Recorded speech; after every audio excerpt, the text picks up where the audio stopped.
El reformador Martín Lutero llamó al matrimonio la escuela del carácter, la escuela del carácter. Él se dio cuenta que en el matrimonio Dios lo estaba moldeando a él, transformando su carácter y que en este matrimonio él estaba aprendiendo muchísimo.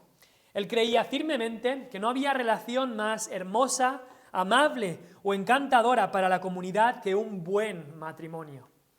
Por supuesto, si pensáis un poco en el tiempo en el que vivía Martín Lutero, la Iglesia Católica había enseñado por siglos que el celibato forzado a los monjes, sacerdotes y monjas era una vida mucho más santa, mucho más elevada, mucho más hermosa que la que cualquier persona casada podía tener.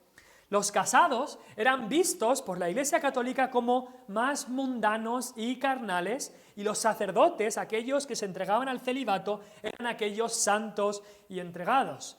Y por supuesto, hay mucha corrupción también que hubo ahí, pero así era como se veía. Pero Lutero y otros reformadores descubrieron que eso era un gran error.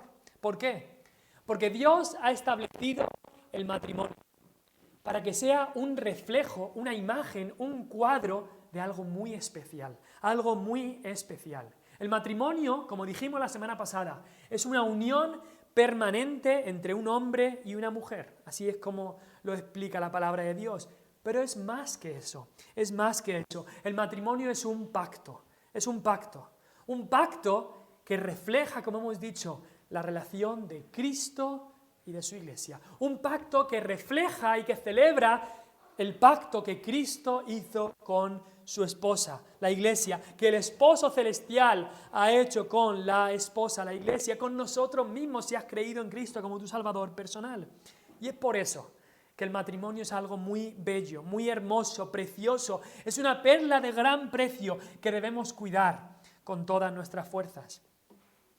Y por supuesto, Satanás sabe esto sobre el matrimonio. Sabe que es algo que refleja lo que Cristo ha hecho por su Iglesia y cómo la Iglesia se somete a Cristo. Sabe que el matrimonio es algo creado por Dios, es un pacto que refleja el pacto de Dios con su pueblo.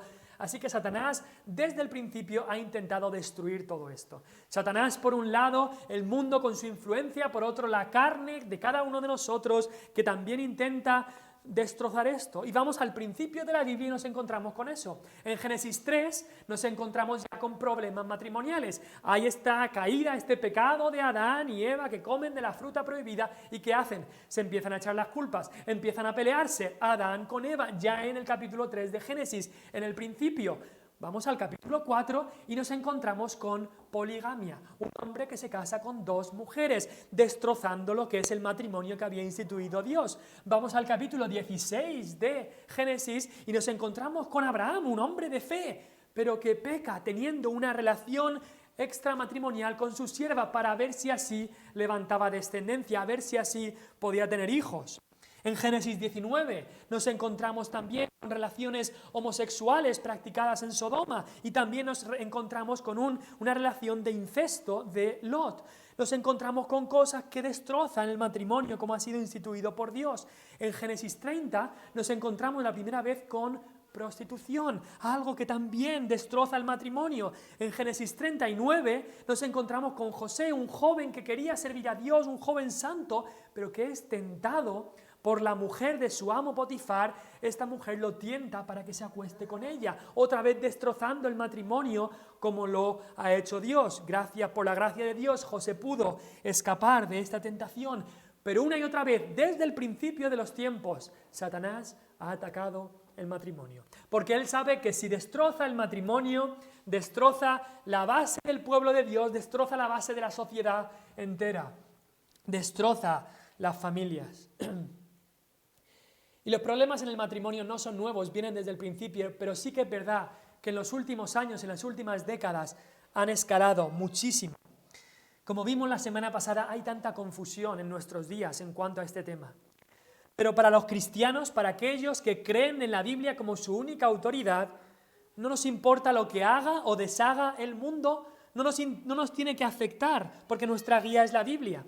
Así que debemos andar no como anda el mundo, sino como es digno, como dice Efesios 4:1, como es digno de la vocación con que fuisteis llamados, como es digno del Evangelio que nos ha salvado. No andando con orgullo y libertinaje en nuestras relaciones, sino andando con humildad y mansedumbre. Efesios 4, versículo 2. No con arrebatos y egoísmos, y yo soy así, me tienes que entender, sino con humildad y mansedumbre, soportándonos los unos a los otros en amor. Efesios 4:2. Así que por eso decía Lutero que el matrimonio es una escuela de carácter. Es lo que Dios ha establecido para moldearnos, para hacernos más conforme a la imagen de su Hijo, conforme a Cristo. La Biblia afirma que no existen distinciones espirituales ni morales entre cristianos. Lo dijo el apóstol Pablo en Gálatas 3, ya no hay judío ni griego, no hay esclavo ni libre, no hay varón ni mujer, todos vosotros sois uno en Cristo. Todo el que ha creído en Cristo, sea varón, mujer, sea trabajador o jefe, todo el que ha creído en Cristo tiene la misma salvación, la misma importancia a los ojos de Dios, los mismos recursos divinos, las mismas riquezas de la gracia, como estamos viendo aquí en Efesios, la misma herencia, las mismas promesas. Ahora, en cuanto a la función, en cuanto al papel, al rol de cada uno, Dios sí que ha hecho distinciones. Aunque no hay distinción ni de valor ni de importancia a los ojos de Dios entre el pueblo de Dios, Dios sí que ha delegado cierta autoridad de liderazgo a ciertas personas. A los gobernantes sobre su pueblo, Dios les ha dado autoridad para que gobiernen su pueblo. A los líderes de la iglesia sobre sus congregaciones. A los esposos sobre sus esposas, sobre sus propias esposas. A los padres sobre los hijos. Y a los jefes sobre los trabajadores, como hemos leído aquí en Efesios. Y Dios ha establecido el matrimonio desde el principio para que el esposo, el marido, sea el líder del matrimonio y de la familia. Por eso se le llama el cabeza de familia, aunque ese término muchos digan que está desfasado. Aquel que tiene la responsabilidad principal, maridos, responsabilidad principal de proveer para su familia, de cuidarlos, de protegerlos y de amarlos. Y Dios creó a la mujer para ser esa ayuda idónea, con su ternura y su amor, para ser ese apoyo necesario, esa ama del hogar, cuidadosa de su casa. Y en la relación con su marido, hemos leído aquí en Efesios que Dios la llama a la sujeción, a la sumisión. Según Efesios 5, 22, 24, no según lo que digo yo, no según lo que dice una iglesia, sino según lo que dice la palabra de Dios, según lo que dice Dios mismo. Dios llama a la mujer casada. Ahí, en Efesios 5:22, dice: las casadas estén sujetas a sus propios maridos como al Señor. Así que hoy queremos ver que la mujer casada cristiana encuentra su mayor belleza y felicidad cuando obedece a Dios, sometiéndose al liderazgo sabio de su marido. Y voy a repetir otra vez esto.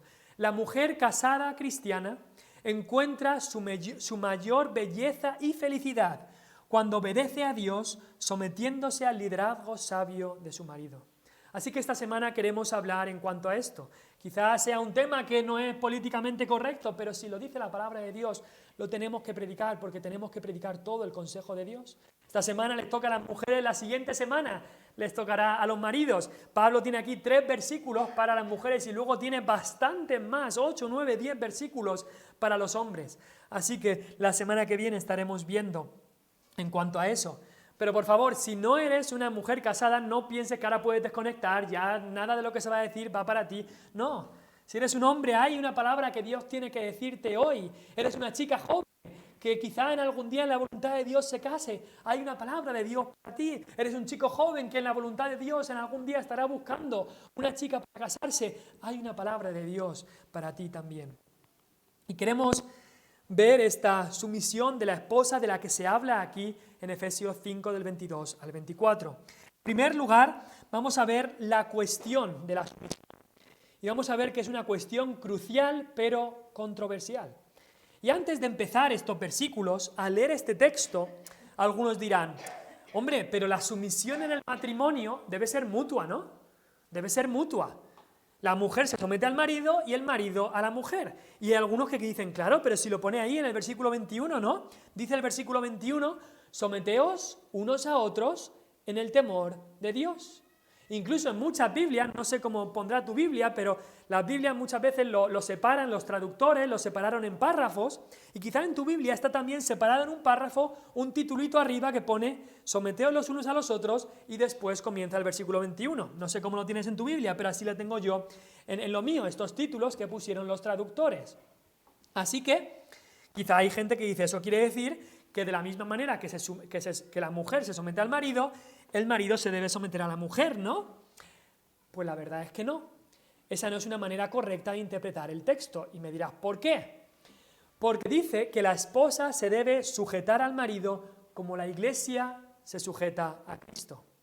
Si la sumisión debería ser igual y mutua, entonces eso quiere decir que la Iglesia se debería someter a Cristo y que Cristo se debería someter a la Iglesia.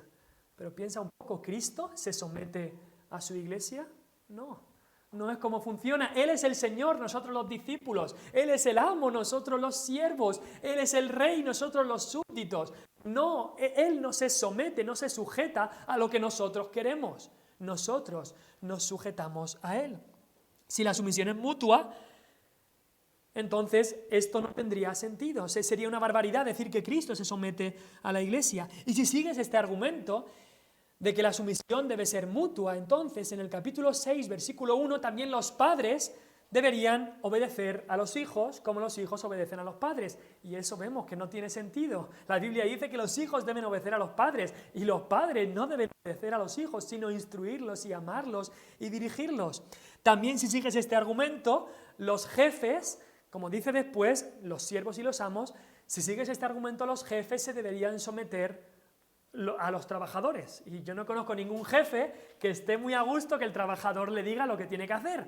No conozco a ninguno. Si tú lo conoces, pues muy bien. Pero los jefes, los trabajadores son los que deben obedecer a los jefes y no al revés. Entonces, esta sumisión que se dice tiene que ser mutua, tiene que ser igual, no es así. Eso no es una correcta interpretación. Además, en el original, el verbo someteos, que aparece ahí en el versículo 21, si lo pueden mirar en tu Biblia, ese verbo está en una forma verbal que podría decir sometiéndoos unos a otros. Y en realidad se conecta más con los versículos anteriores que hablan de cómo ser llenos del Espíritu. En el versículo 18, antes bien ser llenos del Espíritu. ¿Cómo somos llenos del Espíritu? Hablando entre vosotros con salmos, con himnos y cánticos espirituales, cantando y alabando al Señor en vuestros corazones, dando siempre gracias por todo y sometiéndonos unos a otros. Se conecta con lo anterior. Y en el versículo 22 empieza un nuevo tema, el tema de la familia. Así que la sumisión que se habla en el versículo 21, esta sumisión mutua, no tiene que ver con el orden de la autoridad, si me entiendes. No tiene que ver con el orden de la autoridad. Dios ha establecido un orden de autoridad, sino que con lo que tiene que ver es con cómo ejercer esta autoridad. Y podemos ver esto en una manera muy simple, con Cristo y sus discípulos. Cristo, en el orden de la autoridad, Él tenía autoridad sobre sus discípulos. Pero ¿cómo ejercía esa autoridad Cristo? Leemos de la última cena. Cristo el Maestro, Cristo el Señor, Cristo el que enseñaba. ¿Qué hizo en la última cena? Cogió la toalla, cogió el bidón de agua y fue uno a uno lavándole los pies a sus discípulos. Él era el Maestro, Él era el que tenía la autoridad, según Dios ha establecido, pero Él ejercía esa autoridad de una manera humilde. En vez de intentar decir, aquí estoy yo, me vais a obedecer porque yo soy quien tiene la autoridad, no.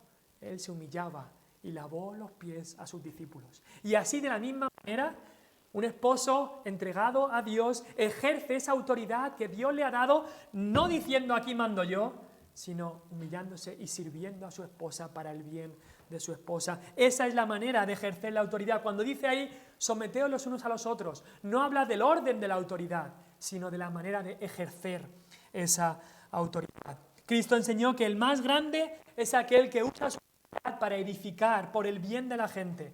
Y no como en el caso de los fariseos en el tiempo de Jesús, ejercían su autoridad para aumentar la autoridad, para hacerse aún más importantes, para dejar claro que ellos eran los primeros. No, eso no es como Dios lo ha mandado. También es importante notar en cuanto a esta cuestión de la sumisión, que dice ahí, las casadas estén sujetas. No dice que las casadas obedezcan a sus maridos, y no lo dice porque Pablo aquí quiere hacer una diferencia entre cómo los hijos obedecen a los padres y cómo las mujeres se someten a sus maridos. Pablo quería hacer una diferencia. La mujer no le pertenece al marido para que el marido le dé órdenes de lo que quiera y para satisfacer sus caprichos. No, no es esa la sumisión de la que está hablando el apóstol Pablo. Dice también, importante ahí, las casadas estén sujetas a sus propios maridos. No está hablando aquí que toda mujer está en sumisión a todo hombre, no. La mujer casada cristiana debe estar en sumisión a su propio marido, no a todos los hombres, sino a su propio marido solamente. Y hay también algo precioso aquí, porque dice su propio marido. Eso quiere decir que el marido le pertenece. Igual que el esposo y la esposa se pertenecen mutuamente. Hay un sentido precioso en cuanto a esto. Ya no soy mío, le pertenezco a mi esposa. Y mi esposa dice, ya no soy mía, le pertenezco a mi esposo. En 1 Corintios 7:4 dijo el apóstol Pablo, la mujer no tiene potestad sobre su propio cuerpo, sino el marido. Ni tampoco tiene el marido potestad sobre su propio cuerpo, sino la mujer.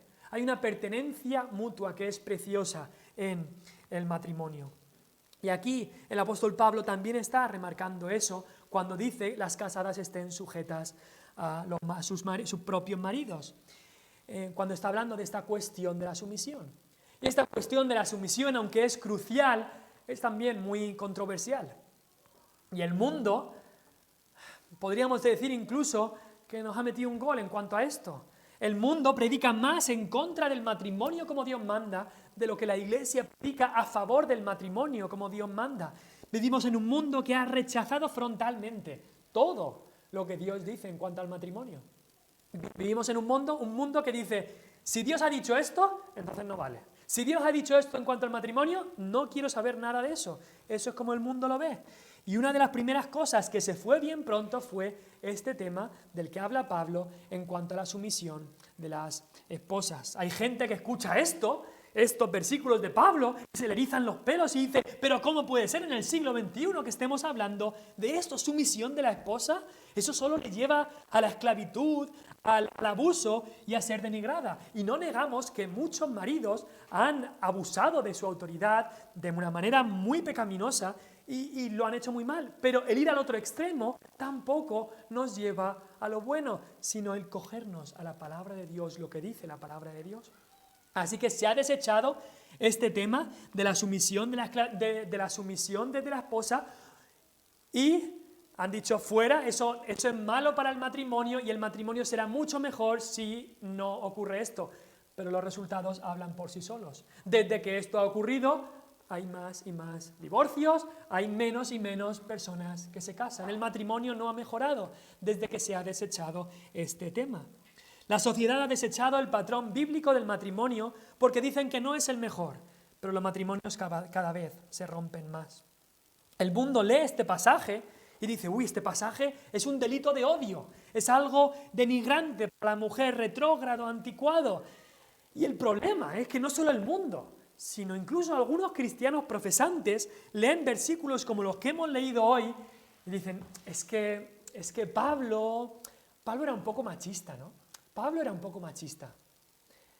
Y mira, lo tengo que decir claramente, si tú crees que Pablo era machista, si tú crees que hay textos en la palabra de Dios que los podríamos cortar con tijeras y dejarlos a un lado, si tú crees que hay partes de este libro santo que no son para nosotros, que no tienen nada que ver con nosotros, entonces estás en un grave peligro. Porque este libro dice que toda la Escritura es inspirada, toda es útil, toda viene de Dios, no lo que queremos o lo que se adapta a nuestra cultura, sino todo, incluso este tema. Si Efesios 5:22 no vale, entonces Juan 3:16 tampoco.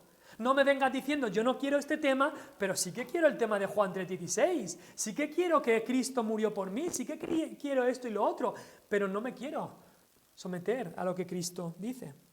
Estas enseñanzas siguen igual de vigentes desde la fundación del mundo hasta que Pablo escribió Efesios hasta el día de hoy, hasta el fin de los tiempos. Y es que esto empieza desde el principio.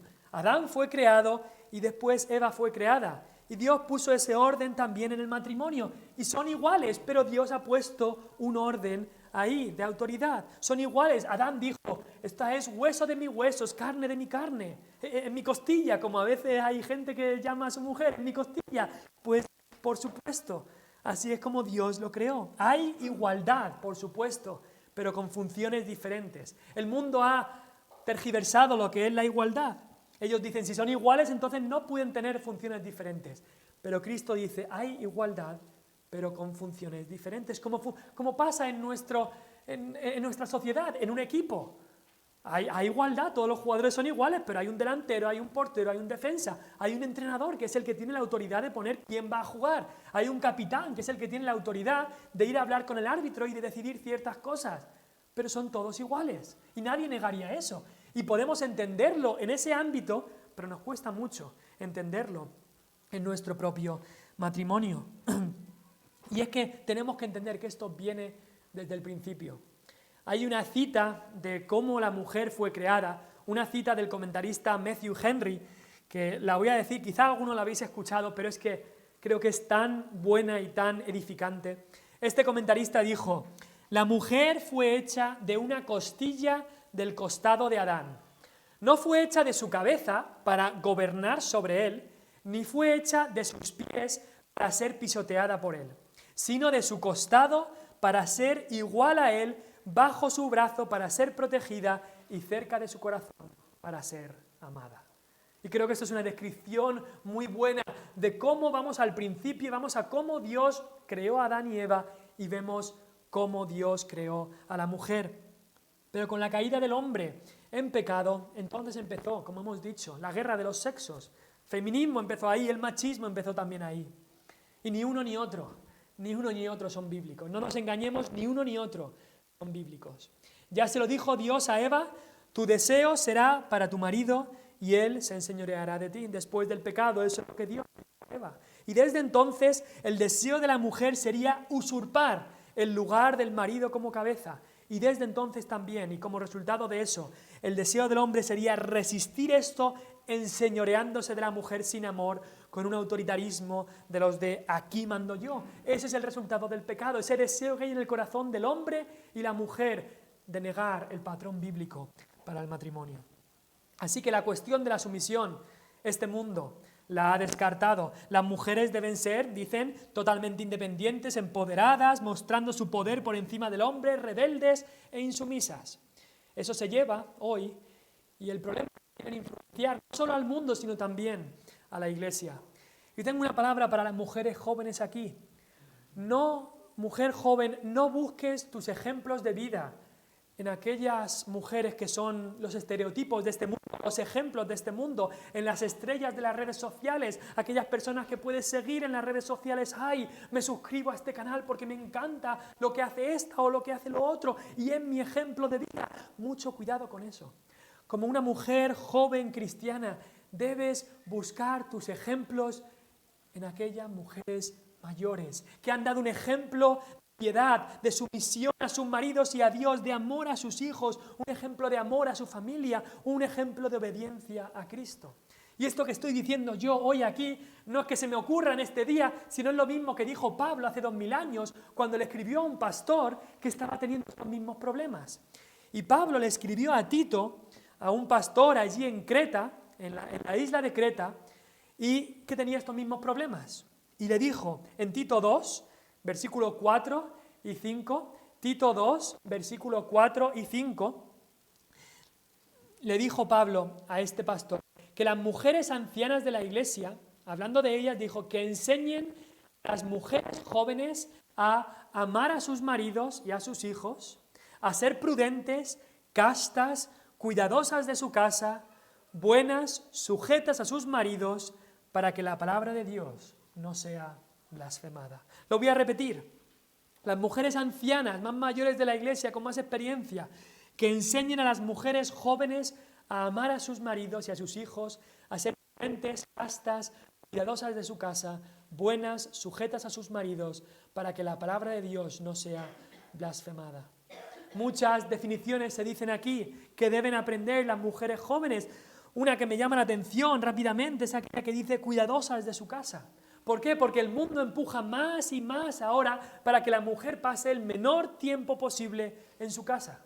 Estar en casa parece algo denigrante, parece esclavitud. Si una persona dice soy ama de casa, parece algo del pasado. Parece que te has anclado ahí en el siglo XVIII. Y por eso se facilita todo lo que se puede a la mujer para que trabaje fuera.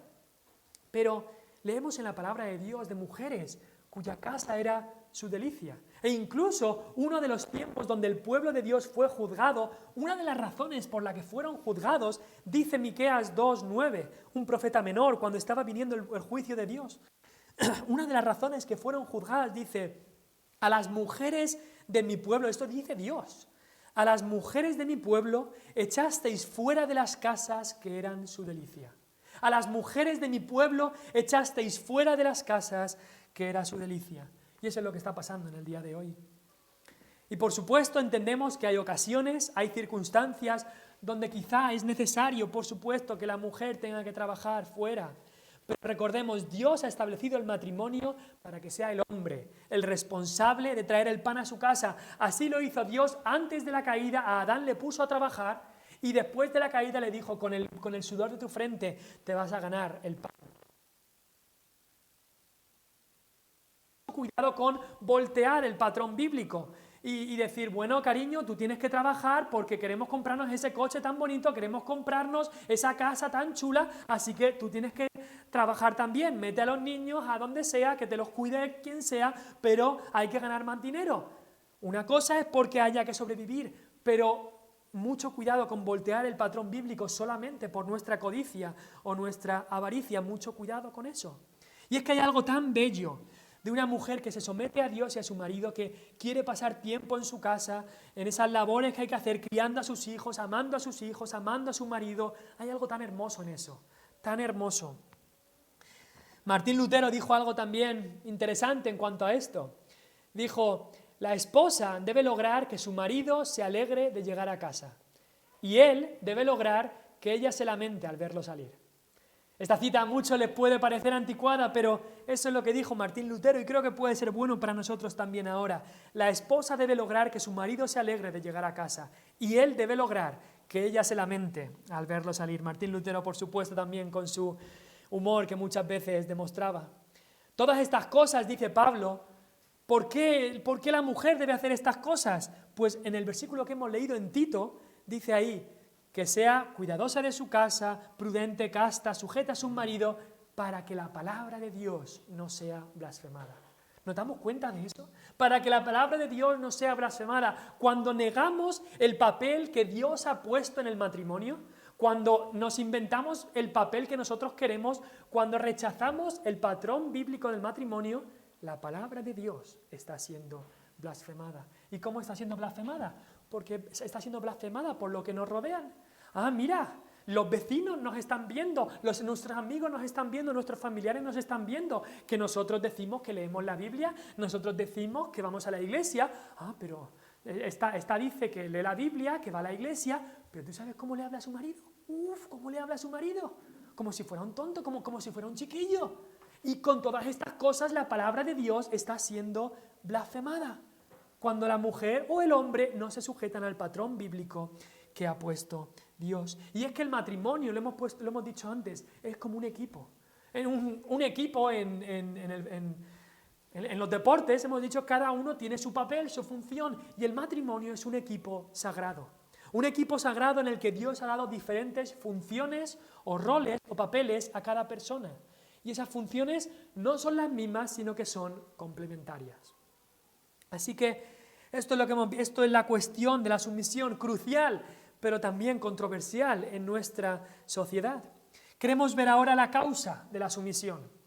Y claro, la causa, porque hay gente que dice, ¿y por qué? ¿Y por qué? Nos gusta mucho esa pregunta. ¿Por qué? ¿Por qué las casadas tienen que estar sujetas a sus maridos? Pues Pablo nos da la respuesta. Dice, porque el marido, versículo 23, porque el marido es cabeza de la mujer. Aquí está la causa de la sumisión. Es el orden dado por Dios. La causa de esta sumisión es el orden dado por Dios. El marido ha sido instituido como cabeza de la mujer. Dios ha puesto al marido como el líder del hogar, no más importante ni de más valor, sino simplemente como el líder del hogar, como la cabeza del hogar. No hablamos de superioridad ni de inferioridad, ni de que uno es más importante. Tengo una pregunta, ¿qué es más importante en una persona? ¿La cabeza o el resto del cuerpo? Las dos cosas son igual de importantes. Una cabeza no puede vivir sin el resto del cuerpo y un cuerpo no puede vivir sin cabeza. Así que los dos son igual de importantes, pero cada uno tiene su papel. La cabeza hace unas cosas y el cuerpo hace otras. Los dos se necesitan mutuamente, cada uno haciendo su papel, y así es también en el matrimonio. Dios creó a la mujer como esa ayuda idónea. Muchos hacen el juego de palabras y dicen ayuda idónea, pero no, es ayuda idónea. Idónea es como lo dijo Dios. Adán sería el cabeza de la familia y Eva sería ese apoyo, esa ayuda. Y en la familia hace falta los dos. Hoy en día vemos muchísimas familias rotas y la mayoría de ellas, la madre soltera o madre divorciada o separada es la que cría a los niños. Y eso es muy triste, verlo en nuestra sociedad, porque es una familia sin cabeza de familia. Y tengo que decir una cosa, una familia sin cabeza de familia, una familia sin cabeza muchas veces acaba siendo como un pollo sin cabeza. No sé si habéis visto como un pollo sin cabeza, corriendo a todos lados, sin paz ni calma, sin dirección ni propósito alguno, creando un caos y un espectáculo deprimente y que al final acaba rindiéndose. Una familia sin cabeza muchas veces acaba siendo como un pollo sin cabeza. Otras veces Dios en su gracia permite que un hogar sin cabeza, sin el esposo, sin el que debería ser el líder de la familia, Dios permite que un hogar así pueda salir adelante. Incluso en la iglesia de Dios, Dios permite esto, aunque no es el plan original de Dios, pero en su gracia Él permite que salga adelante. Pero la excepción no hace la regla. El plan de Dios es que haya un hombre como el líder de la familia, una mujer siendo esta ayuda idónea. Ese es el plan de Dios para el matrimonio y el plan de Dios para la familia. Así que la causa de la sumisión es el orden dado por Dios. Esto es algo que manda Dios. No es algo que nos inventemos nosotros, que el marido es cabeza de la mujer. Pero quizá podemos hacer también la pregunta, ¿cómo debe ser la clase de sumisión? ¿Qué tipo de sumisión debe haber aquí? Pues dice, versículo 22, las casadas estén sujetas a sus propios maridos como al Señor. Un paréntesis aquí, estamos hablando aquí de la sumisión del matrimonio cristiano, del hogar cristiano, es lo que estamos hablando aquí. Así que dice aquí, primera cosa, que la clase de sumisión debe ser como al Señor. Y esposa, tu sumisión a tu marido demuestra que te sometes al Señor. Y tu falta de sumisión a tu marido demuestra tu falta de sumisión al Señor. Y es que, en gran manera, eso lo facilita todo, que Cristo murió para que te sometas a Él. Y parte de la sumisión a Él es someterte a tu marido. Hay muchas esposas que se las dan de muy espirituales y van a la iglesia y le dicen a Dios, Señor, no se haga mi voluntad, sino la tuya. Y eso es lo que dicen en la iglesia, pero en casa dicen, esposo, se va a hacer mi voluntad y no la tuya. Y vemos esa doble cara. A Dios le decimos, no se haga mi voluntad, sino la tuya. A Cristo como el esposo celestial, no se haga mi voluntad, sino la tuya. Y en casa decimos otra, se va a hacer mi voluntad y no la tuya. Pero, como hemos dicho, dice aquí, estad sujetas a vuestros maridos como al Señor. Si estás sujeta al Señor de verdad, entonces querrás también estar sujeta a tu marido. Va a ser algo voluntario, no va a ser algo forzado, sino algo voluntario, gozoso. Así lo vas a hacer. Como obedeces al Señor, querrás también así someterte al liderazgo sabio de tu marido. ¿Y a qué se refiere esto? Por supuesto, muchas veces en las decisiones matrimoniales ocurre que hay dos opiniones. Hay dos opiniones y, por supuesto, un marido sabio cuando va a tomar una decisión que es importante para la familia debe estar con su esposa y hablar con su esposa y decidirlo con su esposa. Y puede que llegue el momento en que hay diferencia de opinión. Así que lo que debe haber cuando hay diferencia de opinión no es que el marido debe decir, se hace lo que yo digo y ya está, sino se deberían poner los dos cónyuges a orar por esto. Y muchas veces cuando esto ocurre, Dios trae a los dos cónyuges a la misma opinión, a aquello que es su voluntad. Pero si incluso aún así no hay unión de voluntad, no hay esta... Entonces el marido es el que tiene la responsabilidad principal y al que Dios le pedirá cuentas en el día final por las decisiones que tomó en su familia. Pero como marido, cuando tu esposa ha orado y piensa algo distinto en cuanto a una decisión que se va a tomar, debería ser como una luz roja de decir, uy, debo estar seguro de lo que voy a hacer porque mi mujer ha orado en cuanto a esto y piensa diferente. Y así nos sometemos, la mujer se somete a su marido como al Señor. Nuestra relación de Dios es lo que corona todo, es lo importante.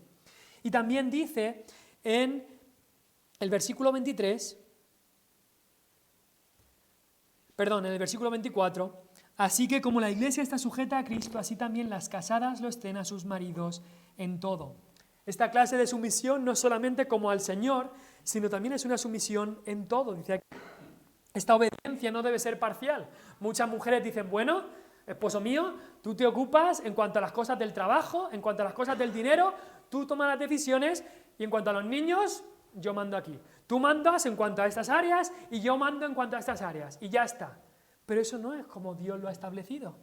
Dios lo ha establecido de que el marido en todos los asuntos de la familia tiene la responsabilidad principal. Así es como lo ha establecido Dios. Ahora, no dice aquí absolutamente en todo, porque cuando un esposo que no está siguiendo a Dios le manda a su esposa a hacer algo que deshonra a Dios, ahí sí que la esposa debe decir, mira, yo te amo y me someto a tu autoridad, pero Cristo es mi rey, por encima tuya. Cristo es mi rey por encima tuya, así que esto que no va, que va en contra de la palabra de Dios, debo obedecer a Dios, incluso antes que obedecerte a ti. Por eso dice en todo y no dice absolutamente en todo. Y si un marido quiere que su mujer haga algo que va en contra de la palabra de Dios, entonces la esposa reaccionará así diciendo, Cristo es mi rey y a Él es al que debo la suprema obediencia. Pero por supuesto esto no debe ser una causa para la esposa para buscar ocasión en cualquier ocasión para negar el patrón bíblico. Así que hemos visto la cuestión de la sumisión, hemos visto también la causa de la sumisión y esta clase de sumisión como al Señor y en todo. Pero queremos ver también el cuadro de esta sumisión y vemos que es un cuadro espiritual. El cuadro que hay aquí, por supuesto sabemos el que es, el de Cristo y la Iglesia. Así que, dice el versículo 24, como la iglesia está sujeta a Cristo, así también, versículo 23, el marido es cabeza de la mujer, así como Cristo es cabeza de la iglesia, la cual es su cuerpo y Él es su Salvador. Así que como la iglesia está sujeta a Cristo, así también las casadas lo estén a sus maridos en todo. Hay un doble cuadro aquí, como ya hemos visto. El primer cuadro es que el marido y la esposa son como la cabeza y el cuerpo.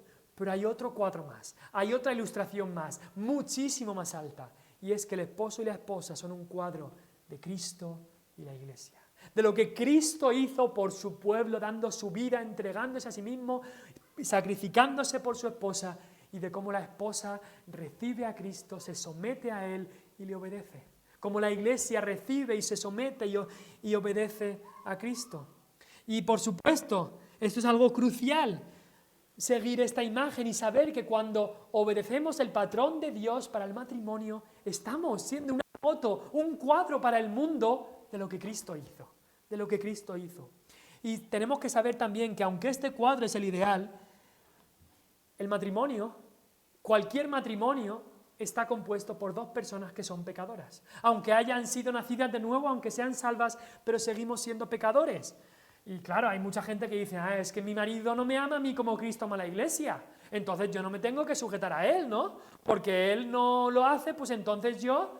Pero es que en lo que hemos leído no dice las casadas estén sujetas a sus maridos si los maridos las aman como deben. No, dice las casadas estén sujetas a sus maridos y ya está.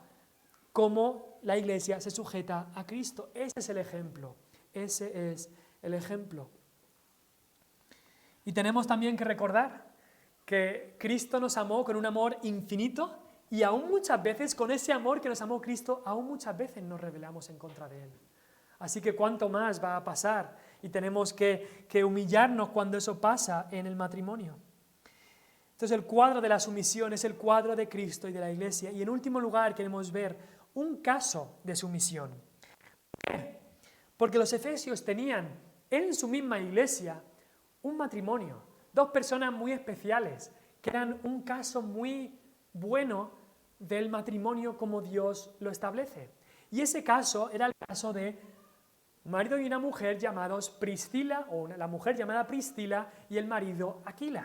Quizá no habéis escuchado estos nombres, pero eran dos compañeros del apóstol Pablo, dos amigos, buenos amigos del apóstol Pablo, Aquila y Priscila. Y algo muy interesante en cuanto a este matrimonio es que en el libro de Hechos, que se nos habla de ellos, la gran mayoría de veces aparece el nombre de la mujer primero, Priscila y Aquila. Y aparece como que ayudaron al apóstol Pablo, y aparece el nombre de la mujer primero, y quizás sería porque quizá la mujer en este matrimonio pues tenía un espíritu más ferviente, más entregada a la obra del Señor. Sabemos que era una mujer con muchos dones, y sabemos también que la iglesia se reunía en su casa. Quizá esta mujer tenía muchas capacidades, quizá más que su marido, pero era una mujer que sabía guardar su sitio. Era una mujer también que ayudaba en el negocio de su marido. Decía que cuando Pablo fue allí a Éfeso, hacían tiendas juntos. Pablo tenía que ganarse el pan porque era un misionero que iba predicando por cada iglesia, y trabajó allí haciendo tiendas con Aquila y Priscila. Y también se nos dice que llegó una vez allí a Éfeso un predicador muy elocuente, con buen corazón, llamado Apolos, pero que no estaba completamente correcto en la buena doctrina. ¿Y qué hizo Priscila y Aquila, especialmente Priscila, en ese momento? Ella sabía que lo que estaba predicando este hombre no era conforme a la buena doctrina, aunque este hombre es que no sabía más.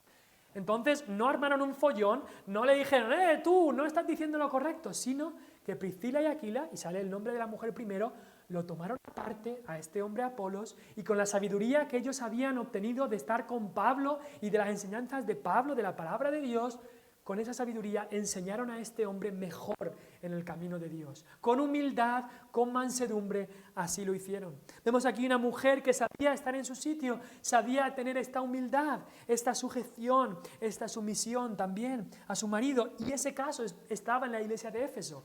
Ellos tenían a esta familia, este matrimonio en su iglesia. Pero quiero acabar leyendo un texto en Primera de Pedro. En Primera de Pedro, y con este texto acabaremos. Comentaremos algo de este texto y acabaremos. Primera de Pedro 3, del 1 al 7. Primera de Pedro 3, del 1 al 7. E incluso este texto habla aquí a mujeres que quizás sus maridos no son creyentes. Les habla este texto directamente a estas mujeres. Primera de Pedro 3, del 1 al 7.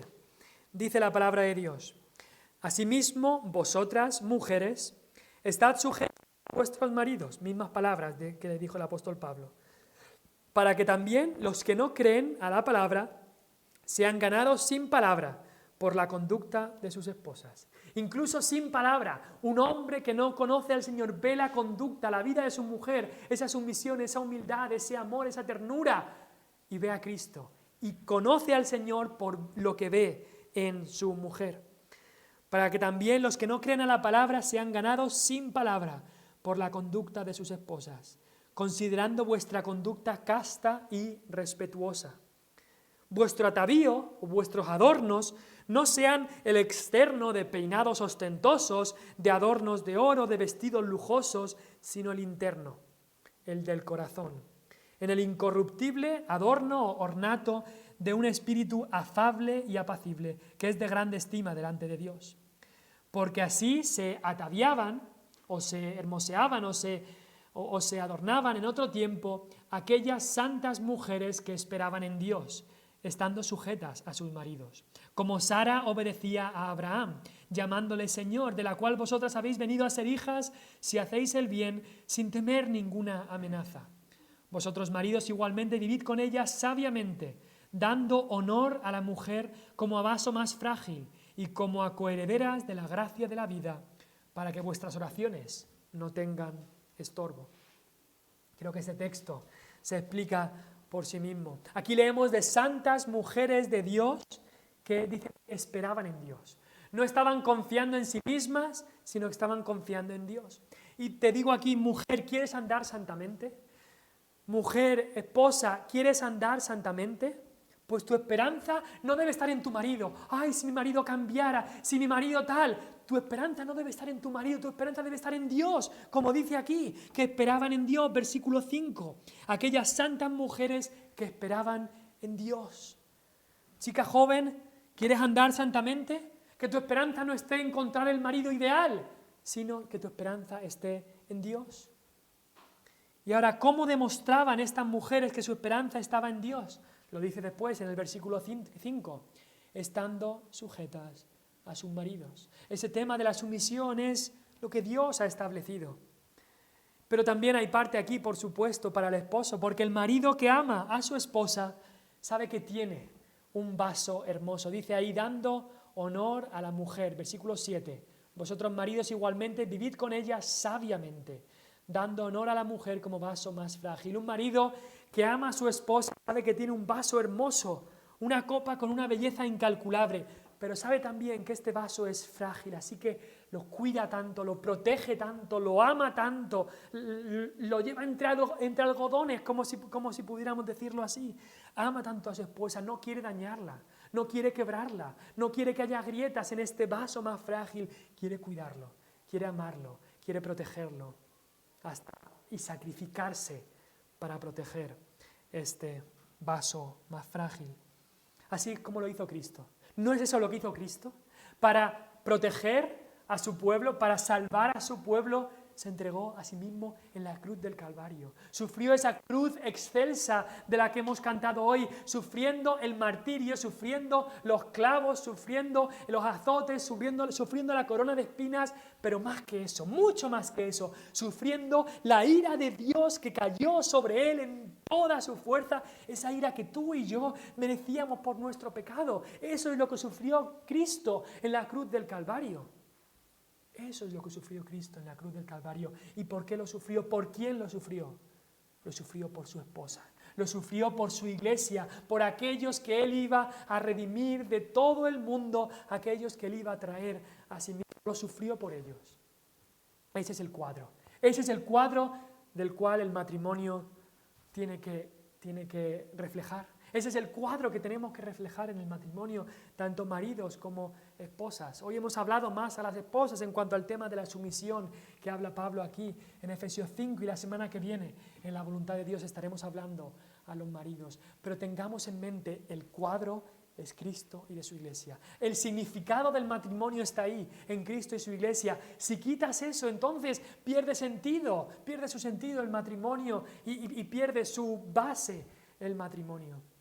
Acordémonos, Cristo y su iglesia es el cuadro que debemos reflejar en el matrimonio. Así que como mujer que estás aquí, acuérdate que alcanzarás tu mayor belleza, porque dice aquí en Primera de Pedro, así se ataviaban, así se hacían bellas estas mujeres sujetándose a sus maridos. Así se hacían bellas. Así que la mujer casada cristiana encuentra su mayor belleza y felicidad cuando obedece a Dios, sometiéndose al liderazgo sabio de su marido. Vamos a orar.